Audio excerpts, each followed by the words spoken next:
good evening, everyone. I'm Donna Lembo, I'm Director of Guidance. Welcome to Financial Aid Night.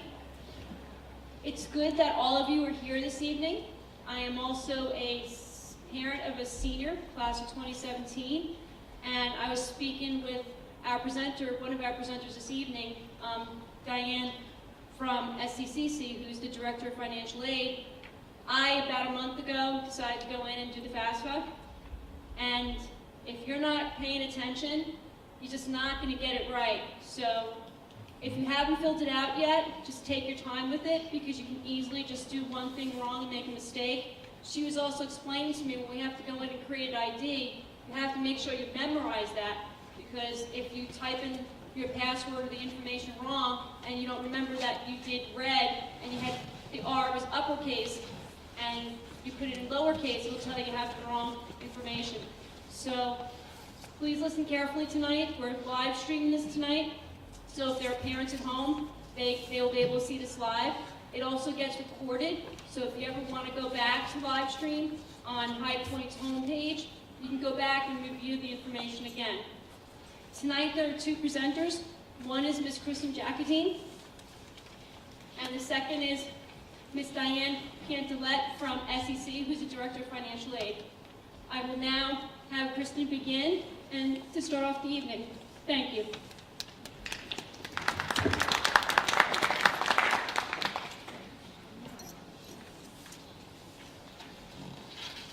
I was just scolding my supervisor because I, unlike my coworkers, was not a former teacher, and I always tease them and say, I don't have a teacher voice. So I can't, if I talk, I don't know how to yell and speak as if I'm talking to a classroom. So yeah, I need the mic. Anyway, welcome everybody, thanks for coming. I'm just gonna run through quickly with you the scholarship portion of financial aid. So through my presentation, which is in the handout on the yellow paper that you all should have picked up on the table outside, is basically just going through scholarships, where to find them, looking how to apply, and so on. So that's my specific portion for you. So financial aid is composed of two items, the FAFSA and the CSS, if the college requires it, and then the college, the other side are scholarships. Never spend money to apply for money. There is a website out there that's got the FAFSA form on it, but it charges you. That is the wrong one. If you find yourself there and you're filling out information and all of a sudden it's asking you for a credit card number, yeah, get out of that site and find the free one.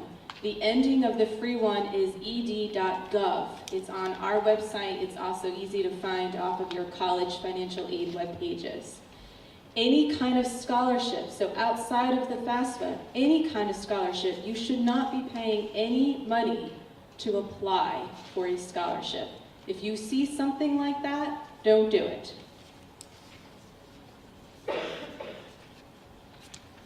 Who is eligible to apply for scholarships? We'll get to that towards the end. And where do I locate scholarships? That's what I'm going to focus on right now. So there are three different places that you as seniors, or my junior that's sitting in the audience over here. So I'm going to quiz you on this next year, Melanie. Yeah, pay attention. So the first place that seniors, you can all locate scholarships is on your Naviance account. How many of you have been in there? All seniors should be raising their hands. Brooke, get your hand up. Dakota, I know you've been on there. Okay, so on Naviance, we log in, which is that first screen. You're going to get onto the college tab, which I know is hard to see. You can see it in your printout. You're going to click on the college tab, and then when you get to that second screen under the college tab, you're going to scroll all the way down to the bottom, and you're going to see a link for scholarships. You click on that link, and you can see on the far screen here, it's not easy to see from where you're sitting, but there's a listing of all the scholarships we've currently received information on in our office. That listing are basically national, state, and local scholarships. Most of them just require an essay. Some might have an application. Some of them may ask for a transcript or letters of recommendation. They all vary, but they're open to all students who are applying to any college, 2-year or 4-year. Some of them may be specific in that if you're looking at engineering as a major, then you're going to apply for it. Some are business related, some are simply, here's the topic, write on it. I cannot, and my coworkers and I cannot emphasize the importance of applying for scholarships. I usually tell my seniors, kind of pay attention to this list. It's short right now, but as the year continues to move on, that list is going to grow. And generally by the end of January, early February, definitely March, it is over a page long with the amount of scholarships that come in. So definitely keep your eye on it. The next place to look for scholarships are on your individual college websites. When you've gone on to your school, I've used Ramapo as an example just because they have a really good financial aid webpage. But when you go onto your college website, go into financial aid. Sometimes it is hidden under admissions. Sometimes it is its own tab. So you just have to be careful where you're looking. Under your financial aid webpage, you're going to find a lot of information. Some of it involves the FAFSA and the CSS, which is put out by College Board. It is another financial aid form. It is specific to certain schools. So everybody will apply for the FAFSA. Not everybody is going to fill out the CSS profile. So the financial webpage of your college is going to tell you what they require. Some of them will also tell you if there's a specific deadline to submit that information by. So you want to look at that and be careful and don't confuse it with your application deadline for admission. Generally speaking, they're 2 different deadlines. So just be mindful of it. So, financial aid, scholarships, you are all undergraduates. A lot of your schools will have undergraduate and graduate, and yes, I have had seniors come to me and say, which one am I? You are an undergraduate, which means you have not received your graduate degree, your master's or your master's of arts or master of science. You are a BA or BS or BSN or any other initials that begin with a B. Okay, so you are an undergraduate. That's where you want to look at. Your financial aid webpage is going to tell you the total tuition of your college. Usually it tells you tuition, meaning classes, room and board, a whole bunch of other fees that they've tagged into there, approximate travel costs. So if you're going to California, they're kind of building in a plane ride. If you're just going across the border into New York or Pennsylvania, from New Jersey, you can kind of estimate. So a lot of those are estimated. Either way, that's going to give you the total money that you're looking for. Scholarships are available. When you're on the financial aid webpage, they'll talk about the FAFSA or the CSS, but they'll also mention what scholarships are available to you as an undergraduate and as an incoming freshman. Okay, so that means you are not coming from any other college, you're graduating from high school, and you're moving on. FAFSA and CSS we talked about, and deadlines. Be very, very, very careful of deadlines. I can't stress that enough. Okay, coming in January of 2017, this is the 3rd possible place for seniors to receive scholarship money. We put out in the guidance department a local scholarship application. We are updating it. We update it every year. It is going to be open to the seniors to begin filling out sometime in January. You will receive a presentation from the guidance department on this application where we will give you specific information of things that you're going to want, the deadline for when the application will be submitted, and so on. It will be available on the High Point webpage. In the past, the English teachers have generally brought students into the computer lab to complete the application. You certainly do not have to wait for that to happen. Once the window is open, we encourage you to begin filling it out. Every student should fill out this application if you are attending a 4-year, 2-year, technical, junior college, culinary school. It doesn't matter. As long as you are continuing on to some form of higher education, this application is open. This application is reviewed by area organizations that give our seniors scholarships. Now, something to be aware of. This application is separate. It's reviewed by local organizations. Some of the applications that you will find on the Naviance site may look a little similar to our application. They are still two separate things. So anything that's listed on the scholarship page under Naviance, you need to fill those applications out and submit them by the deadlines to whoever the person is that's listed on that site. The local application is going to be completed and actually returned to the guidance office. And then the area organizations come here and review them. And then the final place that you can look for scholarships are different scholarship search engines. FastWeb.com is a popular one. You can find a listing of them on the Guidance Department webpage under College Planning, and then you can go on to Financial Aid. There's some other financial aid information websites up there that talk about loans and grants and other things that can help you become familiar with the financial aid lingo. I can tell you that the financial aid office, once you are accepted to college and you attend wherever you wind up attending, the financial aid people become your best friends.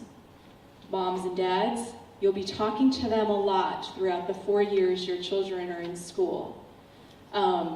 So be nice to them.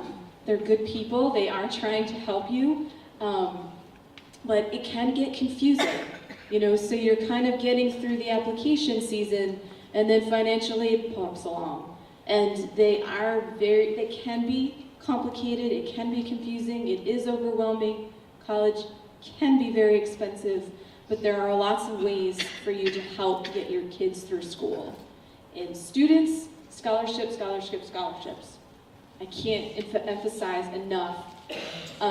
Recently I was at Rider College and there was a panel of different admissions and administrative officials from various schools, and one of the comments that was made was about financial aid, and I don't remember which person said it, but somebody said there's thousands and thousands of dollars left on the table because students just don't apply. So there's money out there. You just have to be willing to sit down and discipline yourself to write the essays. I had a student last year, I meant to tally up how much money he actually earned. But this kid was in my office, I want to say every week, asking for more transcripts, more copies of his letter of recommendation, and so on, because he just applied to multiple scholarships. And I want to say that he won at least 10 of them. And he probably applied to somewhere between 15 and 20. So he just racked it in. And they're all varying amounts, but you just have to be willing to do it. It's not hard, it's just that you've got to take the time and fill it out. And then finally, who can apply to scholarships? Anyone applying to college. So just because you've decided to go to the community college, or you're going to a technical school, or you're going to the Culinary Institute, or you're going to cosmetology school, scholarships apply to anybody that's going on, FAFSA applies to anybody. Sometimes students think, well, I'm not going to Ramapo, that means I can't apply. No, you can, as long as you're following whatever the guidelines are of that particular scholarship. So you've got multiple places to check out.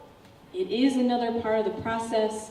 I would say right now, I know some students have submitted their applications, have actually already heard from schools. So this next part is the scholarship part. Mom and dad are working on your FAFSA. You begin the scholarship search.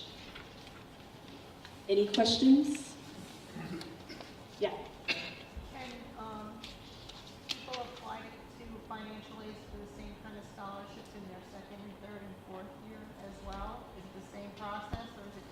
Yeah, it's kind of similar.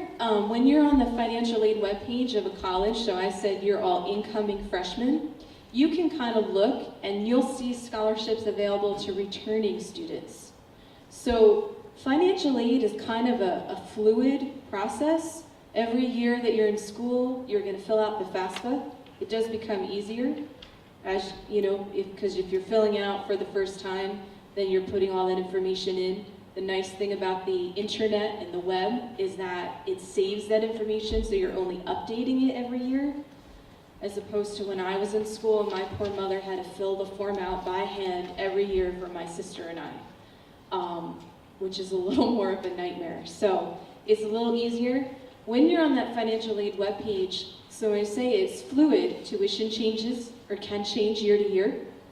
Your money could potentially change year to year in terms of what you're being given. So something important to keep in mind when you're looking at schools and you're looking at a decision, a question to ask a financial aid office is, am I guaranteed my financial aid for 4 years?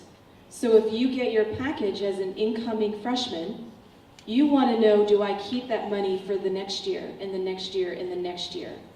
In terms of just your aid money that's coming in through the FAFSA. And then as a returning student, there may be other scholarships open to you that generally you may have to apply for or may just be based on your grade point average and your involvement on the campus. It really depends on the school.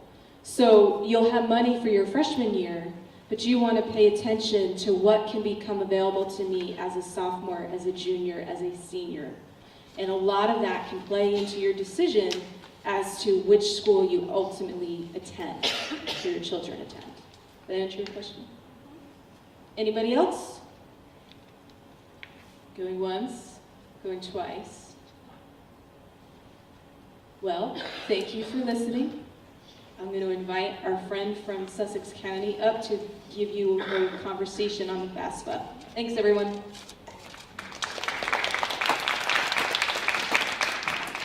While Ms. Jacadine goes ahead and she switches the slides up there, the guidance department in January will roll out our local scholarship application. And last year, based on our local scholarship application, which we have many members of the community that will donate money, and we gave away about $60,000, and that money is given out in May at Crystal Springs at a big scholarship dinner. A lot of times the seniors, there's some of those donors come in and they're looking for certain students, they have certain students in mind, and they didn't fill out the application. All students should fill out that local scholarship application. That'll go out in January. In their English classes, the application, the English teachers will require them to make that one of the assignments, so they actually write the essay for that. So please just keep that in mind. In January, that gets rolled out, and it's only for high point students. So if a student's going to get a scholarship, the best chance they have is that local scholarship application. I'll now turn it over to Ms. Pantalette. Thank you. Good evening, everybody. Okay, we are going to try to walk you through this process tonight, give you some hints, and also just tell you where you need to be at this point. First off, sitting here, if nothing else, know that you can all get a student loan of $5,500. So if you're sitting here very worried, how am I going to afford college, or how am I going to afford my son or daughter's college, know you've got at minimum $5,500 for the year that can go towards that bill. Okay?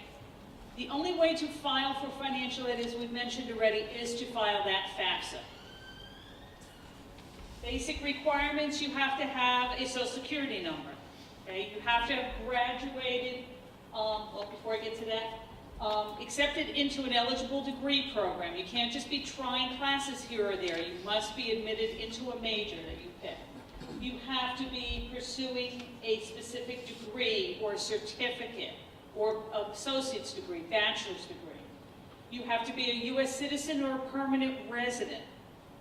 If you are male, you must register with Selective Service once you turn 18.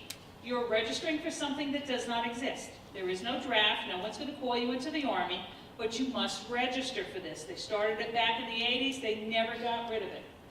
You have to have your high school diploma or GED, which you're all going to have, and parents love this part. Once you are in school, you must be making satisfactory academic progress. You must do well in school to keep your financial aid.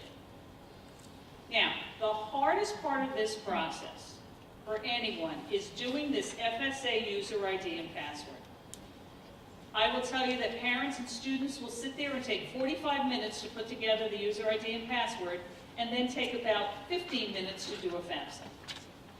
You need to take your time on this. I cannot emphasize this enough. This FSA user ID and password is what you are going to use for your entire college career to sign the FAFSA. If you are doing a student loan, for the student to do a master promissory note and entrance counseling, to do their exit counseling when they're graduating, and if they ever want to look up anything on their student loan history, to go on the National Student Loan Database and look up information like how much total loan they borrowed, what their repayment looks like, who they send the payment to.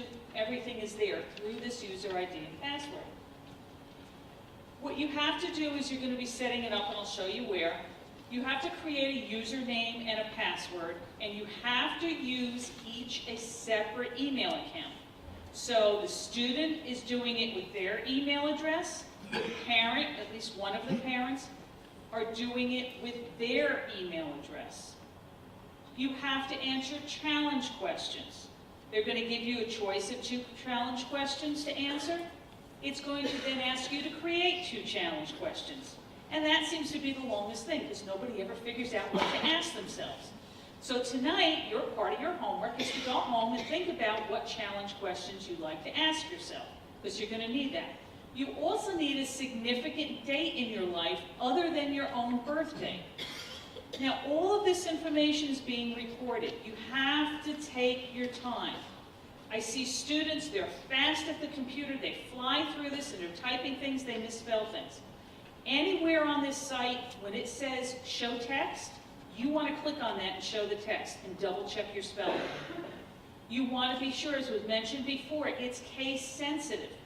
So if you put down that my favorite food is pasta, and you capitalize pasta, and later on you forget your user ID and password, and you want to use the challenge questions to retrieve that information, and you're typing pasta with a lowercase p, all it's going to tell you is your answers were wrong, and you're going to be saying, I know that's my favorite food. But you typed it because it's case sensitive. You've got to be careful. And then when you're done, it's going to ask you for a security code that has to go, you have to go out on your email and collect that.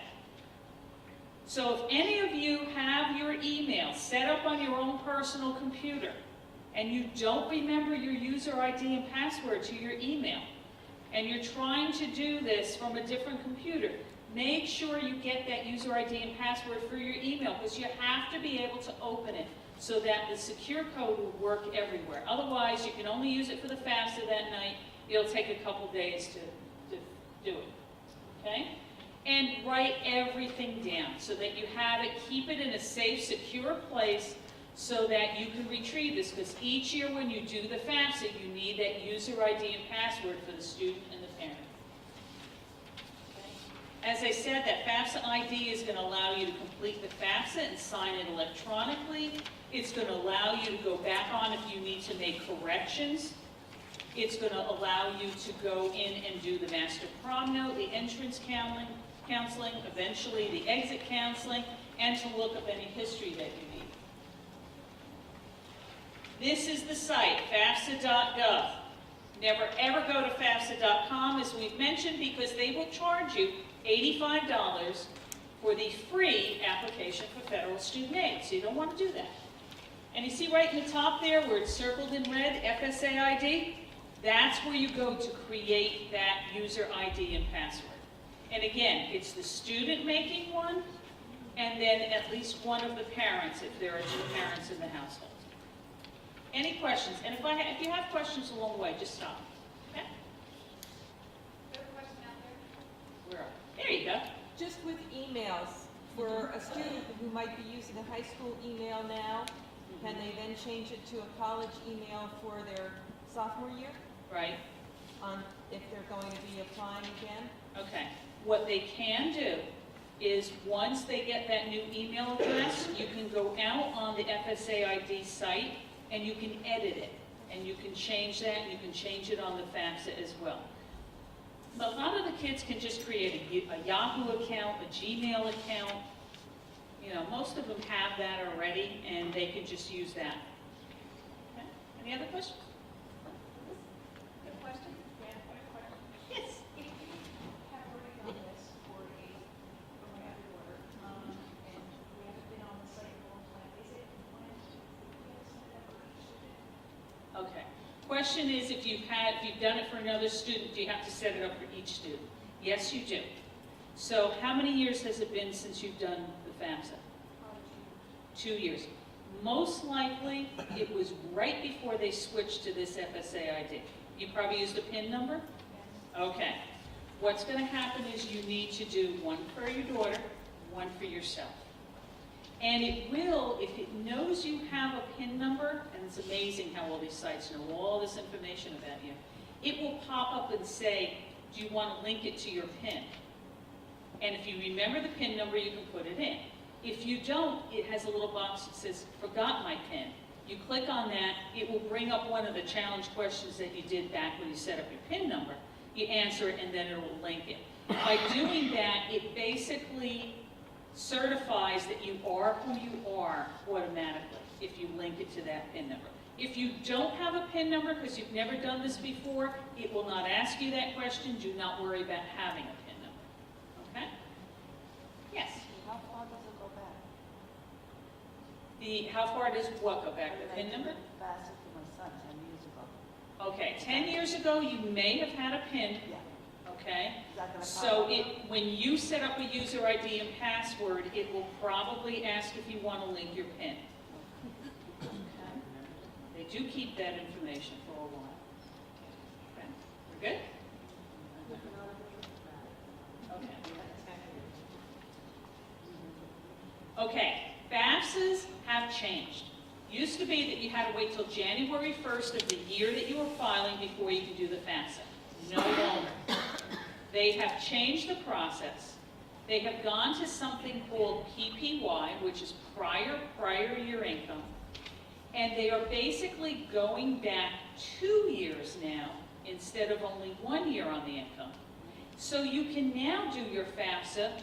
It started this year, October 1st, for the 17-18 school year. That makes things very easy because instead of having to wait until you do your taxes, you're going back 2 years, you're looking at the 2015 income. So you've already done your taxes, so it's very easy to complete. Okay. As we mentioned earlier, you want to be sure of the school deadlines. If you have 5 schools that you are thinking about applying to, you want to look at all 5 websites and see what dates they list. Pick the earliest date out of all those websites and make sure you file your FAFSA no later than that date. Reason being, especially if you go to a private school, say you're going to apply to Drew University. Drew University has their own endowment funds. They have their own money, they get to make their own rules, unlike the federal or state government where they have their set rules. And they may have early deadlines. You can have all the financial need in the world, but if you miss that deadline, they may not consider you for certain types of aid. And you can lose out on thousands of dollars worth of grant or scholarship money. So that's why you look at all the schools you're thinking of, pick the earliest date that they want their FAFSA filed by, and file by that date. For instance, Rutgers has a date of March 15th. So if you're going to Rutgers, you would need to file sometime between now and March 15th of 2017 to be considered for Rutgers grant. Boston University, I think, has a deadline of February 15th. So if you're going to Boston, you want to make sure you file sometime between now and February 15th. Just look at those dates. And you want to make sure if you're going to a New Jersey school, especially once you're a continuing student, you're at your school, that you meet New Jersey HESA deadlines. Now, New Jersey HESA is New Jersey Higher Education Student Assistance Authority. they offer state aid to any New Jersey resident going to a New Jersey school. They have earlier deadlines as well. For new students starting, you have to file by September 15th of 2017 for the 17-18 school year. But once you are a student and you're receiving state aid, going forward, I want you to keep this deadline, if nothing else in your head, April 15th. When you think tax time, think FAFSA time. Because if you are getting New Jersey state aid, going forward, if you do not file that FAFSA by April 15th, you will lose your eligibility for state aid for 1 full year. So the April 15th deadline is not so important this year. You've got till September 15th. But going forward, the rest of your career, it's got to be filed by April 15th. Then once you file, if they request documentation from you, I'll get into state verification a little later, you must file or submit all your documentation to them by September 15th. If you don't, you lose it for 1 semester. So it's really important that you keep on top of these deadlines. And then they have others if you're going for the spring or whatever, it adjusts. But that April 15th is your main one. Try to get everything done by April 15th so that you don't lose that on aid. All the students in the room, if you are here with a parent or you are the parent of a student, I will tell you that all your students are dependent students, meaning that they must file with parental information. The only time they can be an independent student is once they hit the age of 24. Federal government feels you are responsible for your child until the age of 24. They cannot be independent. However, if they do get married, if they're married, then they are independent. And they would fill out the FAFSA only with the student's income and their spouse's income.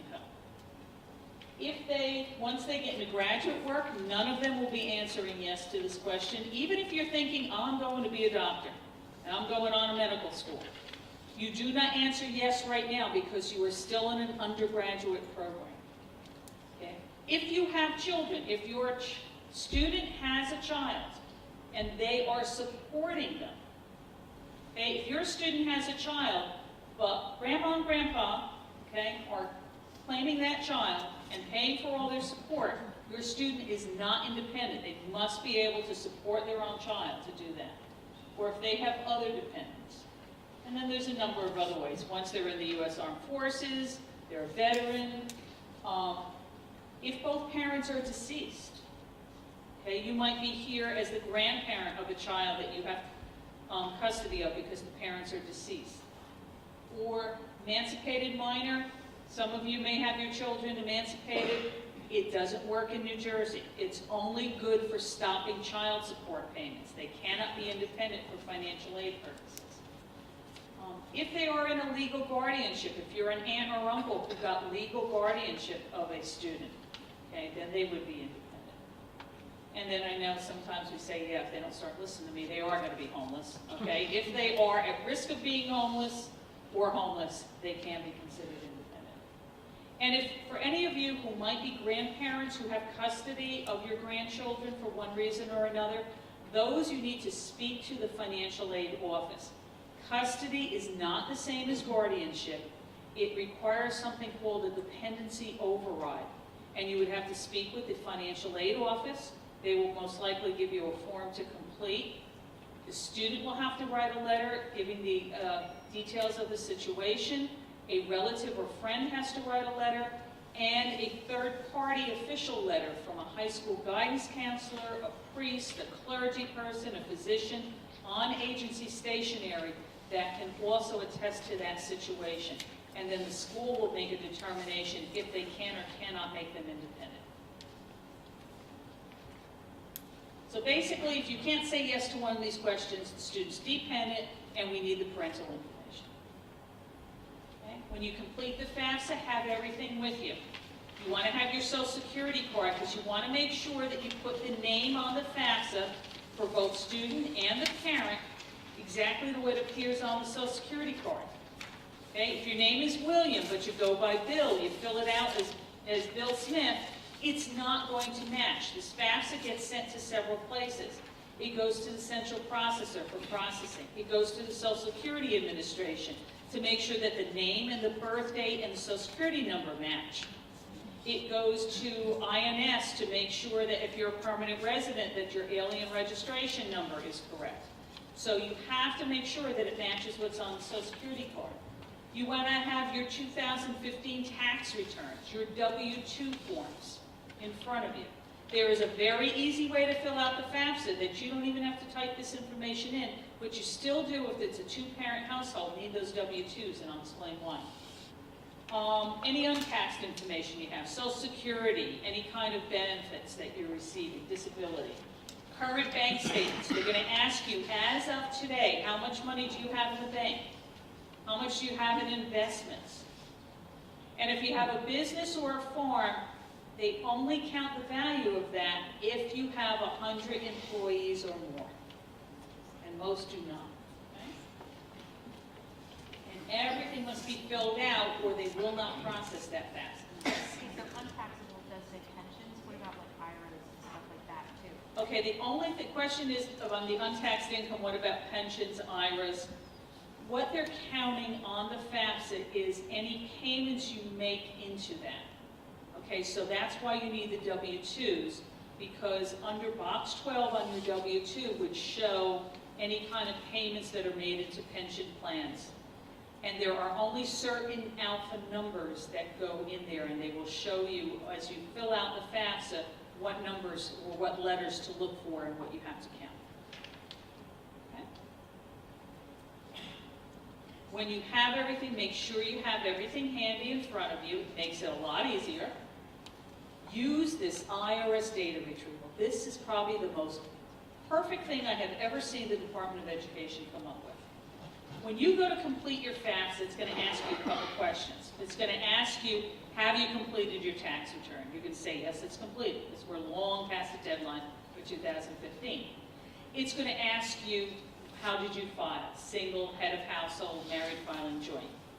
And as long as you do not list married filing separately, that's a good thing. Okay, married filing separately, unfortunately, if you have two different tax returns, you're going to have to add everything up and put it in yourself. But if you have any of the other statuses, move to the next question.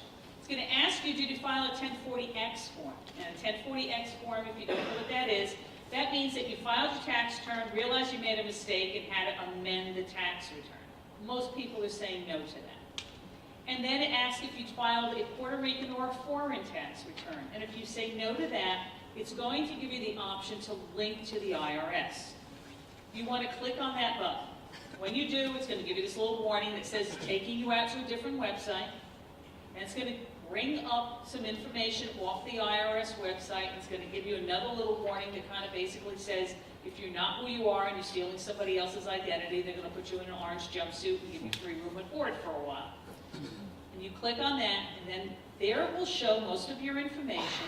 And what you only have to put in is the address as it appears on your tax return. And you have to be careful of that, because if it says, let's say you live on Main Street, and you spell out street, but your accountant abbreviated street ST, it will not match.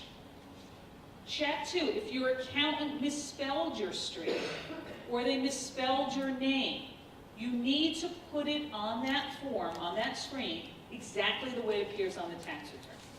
Once you do that, you click the button, it magically brings up all the information off your tax return, and then you click on the little button that says Transfer Now to My FAFSA. Click on that, and it populates all those difficult questions on the FAFSA, and it's done instant. It takes a matter of seconds. Okay? So you want to do that. You want to go slow, read the questions. Students, again, you're typing it quick, or parents sometimes, they're typing it along, and what do? They fill in their information as the student. One of the biggest things I've seen this year, and I'm probably getting a little ahead of myself, okay? Let's see. Put it right here. When you get to the student section, ask for the full name, okay? And that's That's all populated from the user ID and password. They already knew that information. When they get to the parent section, it asks for your social security number, it asks for your last name, and it asks for your first initial. Think about it. What do you think people are doing wrong this year? Last name, social security, first initial. You got it. First year I've seen this. I probably had 10 people already put their middle initial. And what happens, it goes through its edit checks when it gets sent out and processed, and the FAFSA comes back and says the parent's name doesn't match to the social security number. Okay, so take your time. People put in, you get to the parent section, they're typing in the income, then they get to the student section, and what do? They put the parent income again. Now instead of $60,000, it looks like between the family they got $120,000 worth of income. Just take your time. Okay? Number in the household. Your younger brothers and sisters count in the household. Okay, mom and dad are supporting them. Make sure you count them in that household side. It's everyone that the parent is supporting or giving more than 51% of their support. If you have grandparents who don't have an income and are now moved in with you, you can count them as well. Divorced and remarried households. This seems to be the most confusing. Okay. If you are currently separated, the FAFSA is only filled out with the income of the parent that the student lives with. So if they live with mom, it's only mom's information. If you are divorced and you have not remarried, again, it is the income of the parent that they last lived with. Now, every year I get the question, but wait a minute, we split it down the middle, okay? 50% of the time they're with me, 50% of the time they're with their dad. Okay? So then it takes a look at who is giving 51% of their support. That's whose income you would use. And then I get the question, no, we split the bills right down the middle, right 50 cents every time we split it. Okay? Then unfortunately what the government says is it's who has the higher income. That's whose income you use. Okay? Now, if you are divorced, you're living with, mom and dad are divorced, student is living with mom, but mom has remarried. I don't care if you had Donald Trump's team of attorneys doing your prenuptial agreement, okay? You have to include the biological parent and the step-parent's income and asset information. It is required. When you do that CSS profile, that some schools may require, they not only are going to want the parent and the step-parent, they'll take the other biological parent and their step-parent too. So it depends, but on the FAFSA, it's pretty much the parent they last lived with or are currently living with, and if they are remarried, you must include the step-parent. Okay? Any questions on that? We're good? All right. Assets, you're sitting there filling it out, you get to the section about checking and savings account and investments, and you sit there and say, I wouldn't be applying for financial aid if I had money. What are they kidding me? I don't have any money. Okay? Put a 0 in. It is a number. If you leave it blank, they think you went to check it, and then they think the FAFSA is incomplete. So make sure you put a 0 in if you don't have anything. Okay? All the signatures must be on there, both the student and the parent. That's why you both need to have that FSA ID. Make sure that you both sign it at the end. Make sure you put the high school that you graduated from. And it has a confirm button. Hit the confirm button and make sure that they have the right school. Sometimes there are names of high schools across the country that might be similar. So you want to make sure you have the right high school in there. And then every year I get one of these.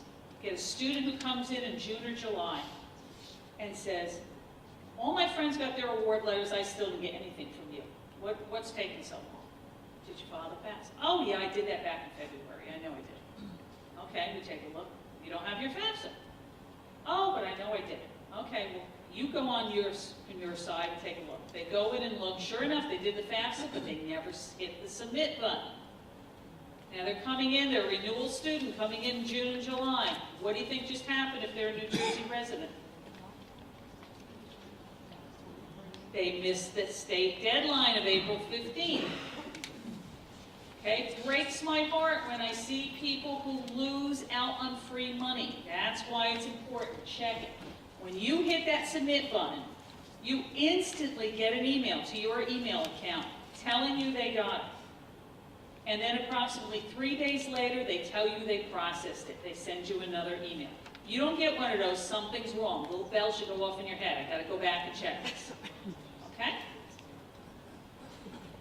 This is what the confirmation page looks like from the FAFSA. And as you can see, it says, congratulations, your FAFSA was successfully submitted to the, sorry. It's submitted, okay? But I want you to look where this little orange arrow is, because you think you're done, but as a New Jersey resident, you are not done. Right where that orange arrow says, start your state application to apply for New Jersey state-based financial aid. You need to click there. Now, I know there's some of you sitting in the audience who already did your FAFSAs, and you're sitting there thinking, I don't think I did that. Okay? Don't panic. All right? When you click on this, it takes you out to yet another website, New Jersey HESA, okay? And you have to answer 6 additional questions. It may ask if the student has a driver's license, if they didn't put it on the FAFSA. It'll ask you if you had Social Security benefits, unemployment benefits, and earned income. You answer those questions. If you miss that, don't worry. New Jersey HESA will send you emails telling you you need to answer those questions, and it will tell you how to go on their website, yet another user ID and password, and answer the questions. Okay, so don't panic on that. And then it will tell you, right at the bottom here, it says estimated expected family contribution. That's the EFC. That is what this formula and calculation that they run all your information through, what they expect the family as a total can contribute towards the student's education. On the right side, if you are eligible for a federal Pell Grant, which is the largest federal grant, it will tell you your eligibility. That award is for the year as a full-time student.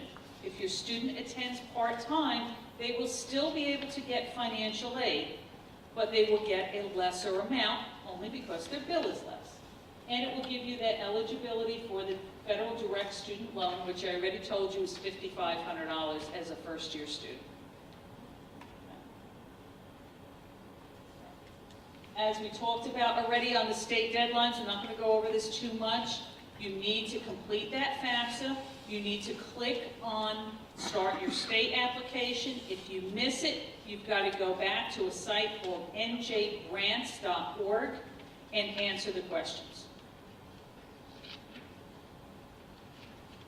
We talked about it. You will get an email notification if you did. If you gave them your email address, which most of you are because you're creating the user ID and password, or if not, they will send you a paper one in about 7 to 10 days, just letting you know your FAFSA is done. Okay? You want to look it over. Make sure there's no errors. Okay? If you see wrong birth date, if you see income, you might have accidentally typing very fast instead of that $2,000 that your student earned. You accidentally hit another zero. Now it looks like they made $20,000 this year. If that's the case, you go back on the FAFSA website and you do a correction. We talked about the CSS profile. They charge you to do it in a CSS profile. I think it's $16 or $18.50 per application. Okay, and do not do this as stated before. Don't do it unless the schools you are applying for require it. Do not spend money that you don't need to spend. Okay? Once this FAFSA, when you fill out the FAFSA, you're listing all the schools you're applying to. Even if you think it's a school, let's say they're coming to SCCC, and you say, you know what, we save for them, we can pay community college. Still put the school down. You want to get as much money as possible, and you never know, a couple $100 here or there, that's money you can keep in the bank, that's a few less hours your student maybe has to work. Just put it at all schools, okay? Once the schools get it, they are going to then review it if the student has been admitted to the school. They will not send you an award letter usually until you have at least been admitted to the school, not necessarily that you have committed to going to that school. And the letter will outline all the types of financial aid that you are eligible to receive. Sorry, Oh, okay. I thought I was in trouble. Okay. Federal aid, the biggest one, as I mentioned before, is the federal Pell Grant. That is the maximum award. Federal Pell Grant, if you have high enough eligibility, you can be taking 15 credits, you can be taking 9 credits, you can take as little as 3 credits and still get a portion of that grant. It is a big myth that you must be a full-time student to get financial aid. That is not true. You can be a part-time student. Federal SEOG is the Supplemental Educational Opportunity Grant. Each school gets a dollar amount, lump sum, that they give out to those students that meet the criteria. The maximum award is $4,000. To be honest, I don't think there's a school in the country that gets that much money that can do that high. It will vary from school to school. One school may tell you $500 a year, another school may tell you $2,000 a year. Teach Grant is at your 4-year schools only. Work study. For the students in the room, if you can get federal work study at any school you go to, take advantage of it. Federal work study is a great way to earn some cash. You work up to maybe 15, 20 hours a week, turn in a timesheet every 2 weeks, you get a paycheck every 2 weeks. This way you don't have to ask mom or dad for money. It is also a great way, I always tell students, to get a second career without paying for it.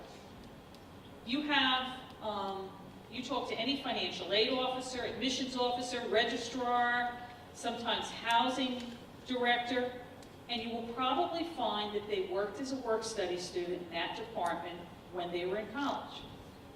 I have a friend right now whose daughter went to a combined program, 5-year program, to get her bachelor's and her graduate work at a school in Pennsylvania. And I had talked to her, I said, you know, do the work study. Okay? Just wait, you know, work in any department. Work in financial aid if you want. Well, she took a job in financial aid. She ended up working as a work study for the 5 years she was there. She got out of school, had a great degree and all, but in an area that's a little hard to get a job. She wasn't finding anything. And I happened to see a financial aid entry position open at another county college, and I said, you know, if you're interested, if you still want to do financial aid, try this. She put in for it. She went on an interview. From working as a student, she had enough knowledge, more so than any other candidate who was applying from a bank and all sorts of different areas that they thought they fit into financial aid. She got a job entry level at a county college. She loves it, okay? I did that. I was an art education major, but I worked in financial aid, got out for 2 years, realized I missed that college environment, applied for a job, and I've been in here now for 36 years that I've been doing financial aid. It's a great way to get a second career. You can also work in community service projects. You can work in your major, maybe working in the bio lab, doing whatever. There's lots of opportunities doing work study on campus. Okay? It's also a great idea too if you're commuting, you have an 8 a.m. class and then the next class is until 2 in the afternoon. Gas prices go up, you live at the far end of the county, it's a long drive, you did all your homework or whatever, you can earn some money in between, give you something to do in between. The federal student loans, the $5,500 that I mentioned, that is the federal direct student loan. Federal Perkins loan is a loan that is at many of the schools. It's a wonderful loan, subsidized, meaning there's no interest on that loan while you're in school. It starts 9 months after you graduate or you drop below half-time. It's at a fixed 5% interest rate. The federal direct student loan, these are the interest rates. Also tells you all the different provisions on it. Currently this year it was at 3.76. There is a processing fee that comes off the top because the government's got to get their cut. And the Federal Plus loan is something that the parent can take out. If after all the other financial aid you still need additional money, a Federal Plus loan is something that you may want to consider. And when you look at your award letters, you want to compare them. When you get those award letters, you may have pie in the sky. I want to go to the University of Hawaii. Oh, I want to be on the beach in between classes. I want to have a great time. But it comes down to how much can you afford. You want to look at those award letters very carefully. They are going to list all the types of aid. You want to make sure that included in that, they're not making assumptions like that the parent may be taking out a $12,000 plus loan. Some of the higher priced schools may require that in that package or will recommend that you take loans. So you want to be careful with that. Okay? These are the federal direct loan limits. As you get up in the ranks in a 4-year school, these amounts go up. At a 2-year school, $5,500 is the maximum the first year, $6,500 the second year. And if you have financial need, out of that $5,500, $3,500 of it is subsidized. Again, no interest accruing while they are in school. The other $2,000 will accrue interest from the moment they disperse those loans. Okay, so it is accruing the interest. And if you have no financial need, your full $5,500 loan would be unsubsidized and accruing interest. But again, repayment does not begin until 6 months after they graduate or they drop below half-time. Okay? State aid, the biggest program is the tuition aid grant. That varies from school to school as to how much you can get. You must obviously demonstrate need for this. You have to meet all their deadlines to qualify. At the county college, we have also part-time tag. So if you are taking anywhere from 6 credits to 11 credits, which makes you a part-time student, you can get a portion of your tag award for attending part-time. EOF is something that is not currently available in Sussex County. It will be available at all the other schools that you go to out of the county. Gives you additional funding as well as additional support services with counseling and tutoring. Governor Urban Scholarship, line here. NJ Stars. Some of you may have students who are ranking in the top 15% of their class, either in their junior year or their senior year. If they do, they are eligible for NJ Stars. They must attend their home county college, which would be Sussex, and you get tuition paid for by the state of New Jersey. You would be responsible for the fees. Now, if you qualify for federal Pell Grant and tuition aid grant, unfortunately, they use that money first, and then you wouldn't get STARS, but you would get that STARS designation, and when you go on, if you graduate, and you go on to the 4-year school, you would be in STARS 2 and would be eligible for the STARS 2 program and get additional funding. Okay. There's also a Governor's Industry Vocation Scholarship for women and minorities. This is for specific majors. It's $2,000 a year at the county colleges. They're trying to promote more students, female students and minority students into construction, engineering, and the likes of those types, solar energy technology, whatever programs that the county colleges have that you can fit into this, you can apply for that. Now, we talked a little bit earlier about the cost. When the school gets this FAFSA, they're going to apply that expected family contribution to their own cost of education. And the cost of education is comprised of a number of things: the tuition and fees, room and board if you live on campus. Okay, if you don't, there's an allowance that's put in because you need to feed and clothe and house your student while they're commuting from home. The books and supplies that are required, personal expenses, they still need haircuts, they need Kleenex when they catch a cold, and transportation. If they're commuting back and forth, we do not buy them a car. They cannot use financial aid to buy a car, but they can use that for gas in the car insurance, occasional oil changes. That type of thing is budgeted for, and that's how we come up with the total cost of education.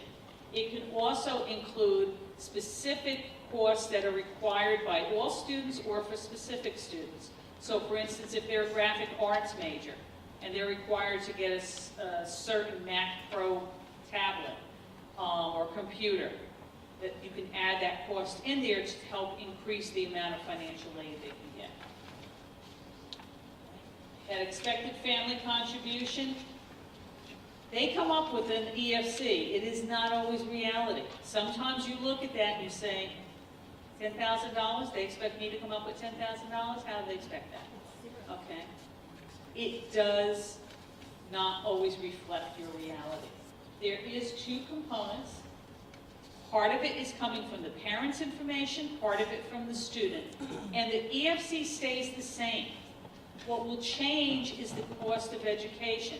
So if you have a $2,000 EFC, that $2,000 is expected whether you go to county college or whether you go to Princeton University. That is the same EFC they're going to use. Okay? And this is all calculated from something called a formula called federal methodology. It takes a look and it uses, unfortunately, national averages, which doesn't quite fit in the Northeast. Okay? What it costs us here to live is not the same as what it costs out in Iowa. But that is what they use because they need it all the same. You have two families. The reason behind this is, let's say you have two families, 4 in a household, and a $70,000 income. One family is very careful, very prudent with their money, lives within their means and saves. Okay? Another family, however, they bought a house that they can't afford, they bought a boat, they bought a summer home, they have a timeshare, okay, they've saved absolutely nothing. Okay? Is it fair for that family who has spent all their money on things just to enjoy, okay, that they should get more financial aid than the other family who try to be, frugal and try to save something to their son or daughter's education? That's why they can't go based on lifestyle choices. It has to be an average, and that's what they do. Okay? That's what they do. They take the cost of education, they subtract that expected family contribution, and the difference is the financial need of which they're going to try to meet with need-based aid. And at the more expensive schools, that figure is very important, that financial need, because they are going to try to fill that as much as they can, not only with federal and state dollars, but with their own dollars at the school. Now, just to give you a sample, this is a sample that the state of New Jersey gave us. We have a family, parents are married, okay, both age 52, household side of 4, one in college. 2015 income is $120,000. They have $20,000 in assets. The student has nothing. When they calculate that, they come up with an expected family contribution of $20,830.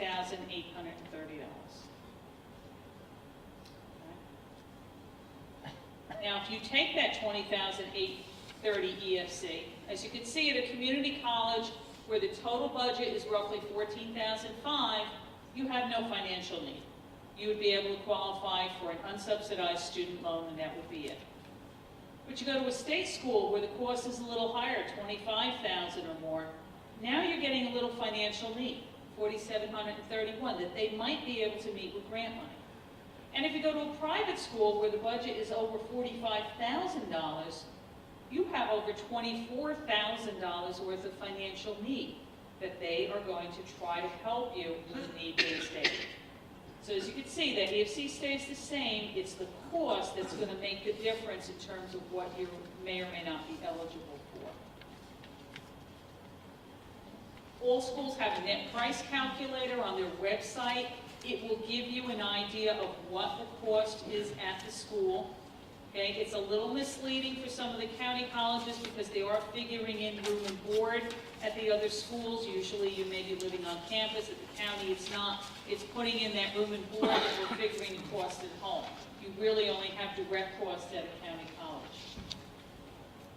Shopping sheet is something else you may get from the school, either in lieu of or in addition to an award letter. It outlines the type of aid you may be eligible for. It also will show you what the costs are for different things like room and board, books and supplies, tuition and fees. Now, you've done your FAFSA.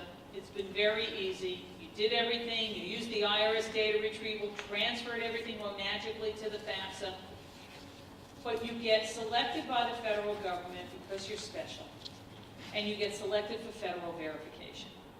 Now, when you are selected for federal verification, what that means is that there may have been something that didn't make sense on the FAFSA, that's why they selected you. You may have listed both incomes or put parents' income the same as the students, so they knew that wasn't right, so they want to have that corrected. Okay? Or they might have they decided that year that the 6th digit in the Social Security number, anybody who's got a 0 there, they're going to pick all those people. There's just various different reasons that they will select you. When you do, you have to submit certain documentation to the school. You have to do something called a verification worksheet, of which for next year there are 3 different types. And it's basically your name, address, Social Security number, phone number. It asks you to list everybody in the household who the parents are supporting. It asks if you use that IRS data retrieval. And if you didn't use it, then it will ask you for a copy of your IRS tax return transcript. Now, you cannot submit copies of your tax return. The government got very wise to the fact that some people, a little bit less than scrupulous, would maybe use a program like TurboTax and get very creative with tax returns and say instead of the $120,000 income they had, that they only had $30,000 worth of income. So the government said, no, if you don't use the IRS data retrieval, we want you to go out on our IRS website and get a copy of a tax return transcript. Okay, it's very different. All right, you would need to submit a copy of that to the school for both the parent and the student if you didn't use the IRS data retrieval. So you send that to the school. Now maybe you're not selected for federal verification, but you're getting state aid, you're a New Jersey resident, so the state of New Jersey doesn't want you to feel left out, so they select you for state verification. And they will ask you for almost the same type of documents. They will ask for a copy of the IRS tax return transcripts. Even if you use the IRS data retrieval, they will ask for a copy and you must submit it to them. They may ask you for a listing of the household members. They may ask you for a breakdown of monthly resources and expenditures if they think that your income is too low for your family size. And you have to submit that to New Jersey Higher Ed. And that's the forms that you have to submit by the September 15th deadline that I talked about earlier. That all has to get into them by then so they can consider you for the fall semester. And if you're really, really special, both the federal and the state government select you. And then you're sending documents to the schools and you're sending documents to the state of New Jersey. Okay? You want to make sure that if the school is requesting documentation that you get it into them by their deadlines. You don't want to miss out on that because they're busy awarding other students as they're waiting for you to submit documentation. And certain types of things like SEOG or their own grant money, you don't want them to run out of money. So you want to get that information in as quickly as you can. You never, ever give anybody your last copy. Each year it gets very, very busy around August and September in the schools. And they're rushing and kids are coming in left and right, dropping things off last minute. It is very easy for documentation to come in, and instead of going in a pile where it's going to be logged in and put in a file or scanned in and put into their system, that it ends up in a shredding file. Okay, so never give anybody your last copy. Things also tend to get lost in the mail. I had a parent one year tell me, said they would deny it if I ever told them, but he used to work for the postal system, and he said sometimes when it got really busy and they were bogged down, it wasn't unusual that they just took a big pile of mail, put it in a bag, slapped the Florida zip code on it, shipped it out. Just get it out of their way for a couple days. Okay, sometimes things get lost. Okay? Sounds crazy, but they said they'll do that.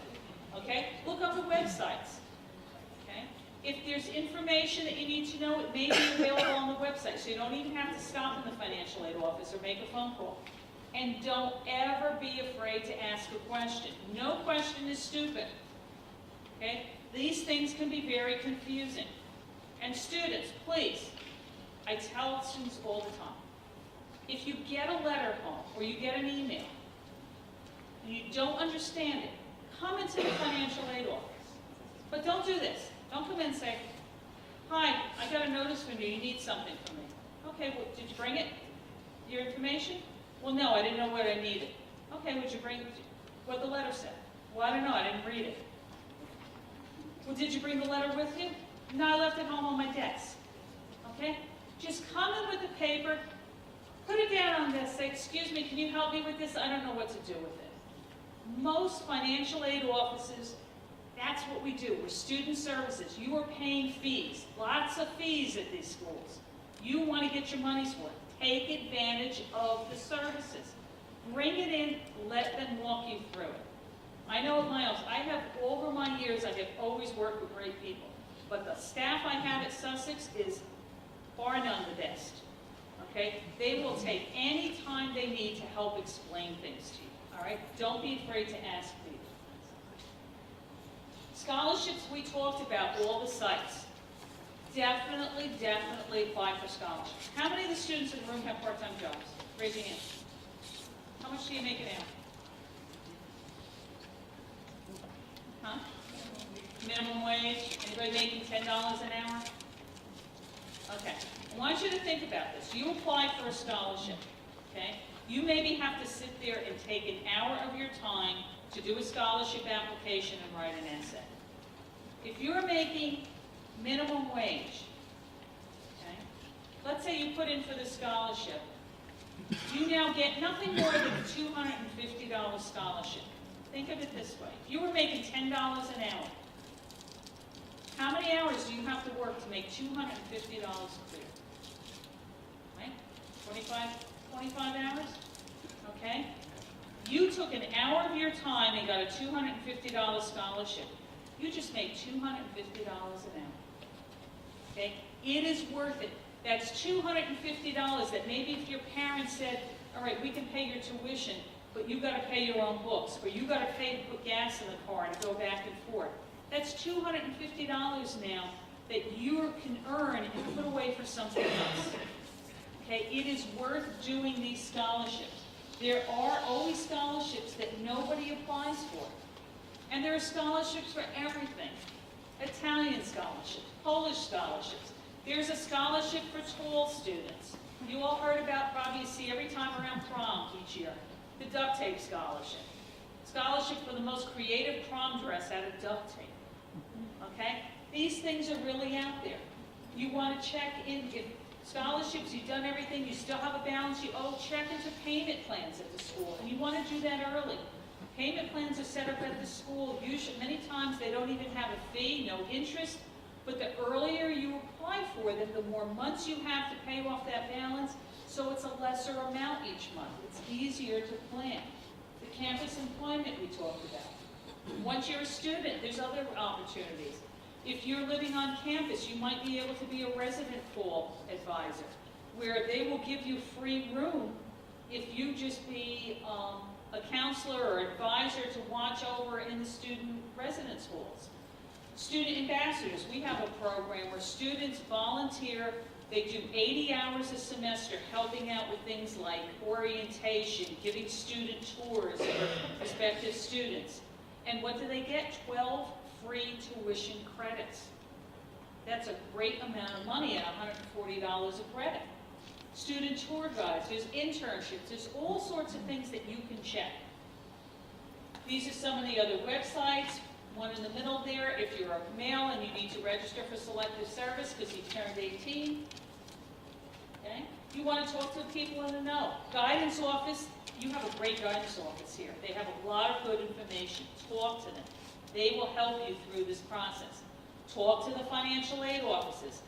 If you get an award package and you're looking at it and say, I really think, we really want you to go to this school, but it's just a little bit out of reach. Don't be afraid to go back and ask them, especially at those private schools. So they may have given you a $5,000 scholarship, but maybe another $1,000 would help you out.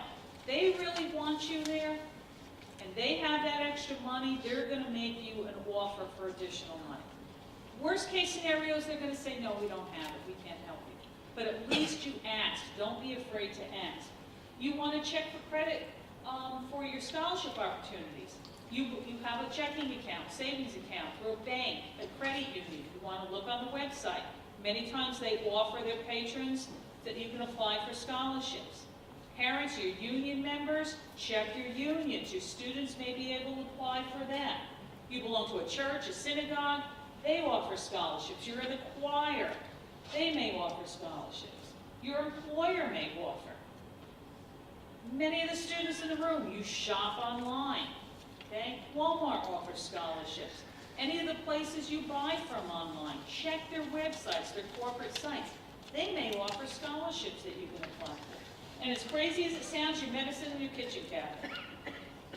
Things like Tylenol offer scholarships. You're thinking of going to a dental assisting program, check Colgate, Palmolive, any kind of dental product. These all offer scholarships, and mostly they do try to target students graduating high school and going into their first year of college. This is where you want to hit them. Some of them are renewable for another year or sometimes 4 years. Once you're at the school, okay, you want to check with we talked about the individual school sites. They may offer scholarships, and then they may have deadlines to do it. The foundations, SCCC, we have foundation scholarships. We have students apply every year. We have about 2,700 students at the school. Do you know how many students applied for this spring, just now, the spring scholarships coming up? 173. Okay, that's not a high percentage, but students don't want to take that time. Again, think back. You take an hour of your time, you get nothing more than $250. That's a good deal.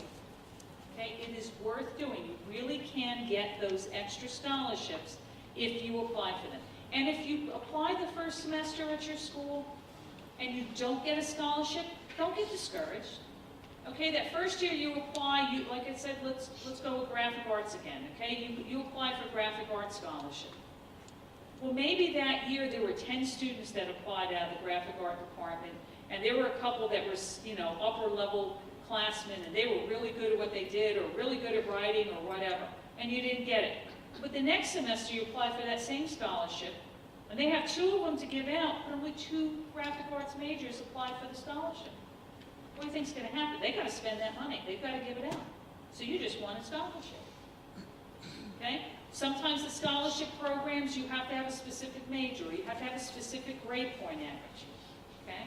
But there are many times other scholarships that all you have to do is be breathing at college.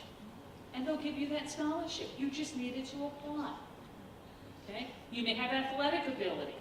If you have athletic ability in high school, you will be hit by coaches. Okay, that they will be offering you to come to the school, one or the other, and try to go based on an athletic scholarship. You want to check those possibilities out too. Yeah? That's basically what I have to tell you. Does anyone have any questions about anything? Yes? Since the FAFSA is based on the 2015 return, what do you suggest for a family when the EFC comes back way off base because there's been a loss of job or major medical since that time? That is an excellent question. You're filing your FAFSA 2 year back. So if in 2015 you had a really bad year, okay, that's great for you because you're going to come up showing financial need. But maybe in 2015 you were both working, you had a $200,000 income, but now in 2016 or even 2017, what's going to happen is you lost your job and now you're trying to live off unemployment. You would need to go to the school that you were attending and let them know of this. They will probably have you fill out a form called a request for professional judgment. What that will allow them to do is you fill out that form, you document the loss of your income. Say you were working, you got laid off. You would give them your last pay stub showing what your total income is for this next year, 2016 or 17. You would document what your unemployment is maybe. And then they will recalculate it to see, does it get you some grant money now, your eligibility? Or maybe if you were only eligible for an unsubsidized loan, maybe now doing this change will give you a subsidized loan. Okay, and they will take care of changing that. Now, I will tell you that going forward, I think what will happen because of that is they will be looking at that each year that you do that, and they may request you to document this further later on, but right now that's what they're doing. Would major medical qualify for that as well? Major medical? Yeah, like major medical goes for medical crisis or... Okay, if you had medical bills, let's say someone became ill and you had exorbitant medical bills, you would also on that need to talk to the financial aid office.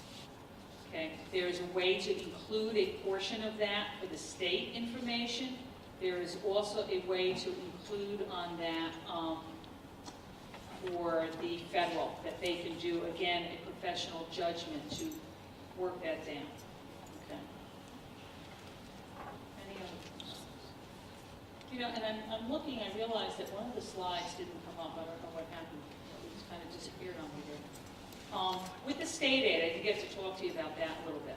State aid, I had mentioned earlier, tuition aid grant, it varies from type of school. So if you are going to a county college, there's $1 amount and a whole range within that dollar amount that they will give you. If you go to a state school, it is still a higher amount because the state school costs more than the county college. If you go to NJIT or Rutgers, they're in a separate category. And then if you go to a private school, it is still higher. So for instance, if you're at the maximum eligibility at these county college, the max you can get for the year is $3,024 on a tuition aid grant as a full-time student. But if you were going to FDU, which is a private school, their maximum award on tuition aid grant is over $12,000 a year. So if no other reason, this is why it's so important to make sure that you tap into those state deadlines and get considered for New Jersey state aid. If you qualify, you could be getting a lot of money through the state of New Jersey. They are really very generous. Okay? Any other questions? No? I know it's late, everybody's tired. Okay. One of the, yes? Take into account adult students who are in college? Okay, question is, do they take into account adult students? So for instance, let's say the parent is also going to college? Okay. On the student's FAFSA, you cannot count the parent in college. So if there's 4 in a household and let's say your daughter's going and you're going to college, on your daughter's application, it would be 4 in a household, 1 in college. But if you file your FAFSA, it would be 4 in a household and 2 in college. Okay? I think they used to count the parent in the number in college, but then I think they realized they had parents that were just kind of registering and maybe taking 1 or 2 classes and then dropping out just to get that benefit. So they decided no more. They won't count the parent in the household going to college on the student side. Anything else? One last thing, you probably saw the flyers out there. If anyone is really kind of overwhelmed by this process, we at the college do offer FAFSA workshops. We do them twice a week. Wednesday evenings at 6 o'clock, Friday mornings at 10 o'clock. It's in B building, and the room numbers are on there. We have it on the website as well. We literally sit there and hold your hand and help you through the whole process of doing the user ID and password and completing the FAFSA. You do not have to be coming to SCCC. Of course, we'd love to have you, but if you're not, it doesn't matter. We will still help you with the FAFSA. Just come, bring your tax returns. If you can, bring your student with you so we can make sure we have access to the emails that night and get your user ID and password set up and get the FAFSA completed. Okay? If there's nothing else, I thank you very much for being so attentive, and I wish you all the best of luck. Thank you.